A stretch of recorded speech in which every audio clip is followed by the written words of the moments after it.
सचमुच में बहुत बड़ी डिस्टेंसेस को मेजर करने का एक तरीका चाहिए।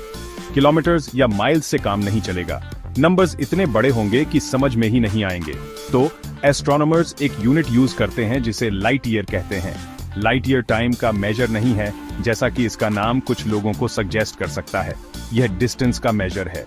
स्पेसिफिकली यह वो डिस्टेंस है जो लाइट एक साल में स्पेस के वैक्यूम में ट्रैवल करती है।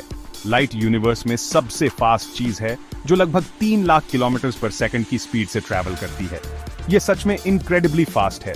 अब इमेजिन करो कि लाइट इस ट्रेमेंडस स्पीड पर पूरे 1 साल तक ट्रैवल कर रही है। जो डिस्टेंस वो कवर करती है वो एक लाइट ईयर है। आपको आइडिया देने के लिए यह लगभग 9.46 ट्रिलियन किलोमीटर है। हमारा सबसे पास का स्टार सिस्टम अल्फा सेंटोरी लगभग 4.37 लाइट ईयर दूर है। इसका मतलब है कि अल्फा सेंटोरी से जो लाइट हम आज रात देखते हैं वो एक्चुअली उस स्टार से 4.37 साल पहले निकली थी। जब हम दूर की ऑब्जेक्ट्स को देखते हैं तो हम टाइम में पीछे देख रहे होते हैं। जो स्टारलाइट हम देखते हैं वो एक पुरानी फोटोग्राफ की तरह है जो हमें बताती है कि वो स्टार पास्ट में कैसा दिखता था।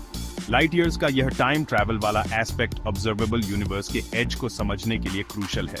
ऑब्जर्वेबल यूनिवर्स का डायमीटर लगभग 93 बिलियन लाइट ईयर्स माना जाता है, लेकिन क्योंकि इसकी एज 13.8 बिलियन ईयर्स है तो आप सोच सकते हैं कि यह रेडियस में 13.8 बिलियन लाइट ईयर्स या डायमीटर में 27.6 बिलियन लाइट ईयर्स से बड़ा कैसे हो सकता है। ऐसा इसलिए है क्योंकि यूनिवर्स अपनी पूरी हिस्ट्री में एक्सपैंड होता रहा है। स्पेस खुद ही स्ट्रेच हो रहा है।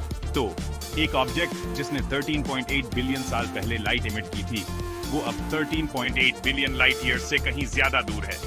लाइट ईयर्स यूज करने से हमें कॉस्मोस के शीयर स्केल को समझने में मदद मिलती है। जब हम कहते हैं कि कोई गैलेक्सी 10 बिलियन लाइट ईयर्स दूर है तो इसका मतलब है कि उसकी लाइट को हम तक पहुंचने में 10 बिलियन साल लगे हैं। हम उस गैलेक्सी को वैसा देख रहे हैं जैसी वो 10 बिलियन साल पहले थी, उसका एक बहुत यंगर वर्जन। इससे हम यूनिवर्स की हिस्ट्री को डायरेक्टली स्टडी कर पाते हैं। ऑब्जर्वेबल यूनिवर्स के बिल्कुल एज से आने वाली लाइट यानी कॉस्मिक माइक्रोवेव बैकग्राउंड ने लगभग 13.8 बिलियन साल तक ट्रैवल किया है। यह हमारे यूनिवर्स की एक बेबी पिक्चर है। पास्ट से आया एक सचमुच remarkable cosmic message. Cosmic microwave background या CMB सच में साइंस के इतिहास की सबसे बड़ी खोजों में से एक है। इसे अक्सर बिग बैंग का आफ्टर ग्लो कहा जाता है। इसे ऐसे समझो जैसे किसी बहुत बड़े धमाके से निकली बची हुई गर्मी और रोशनी जो अरबों साल बाद भी स्पेस में गूंज रही है। यह हल्की सी माइक्रोवेव रेडिएशन पूरे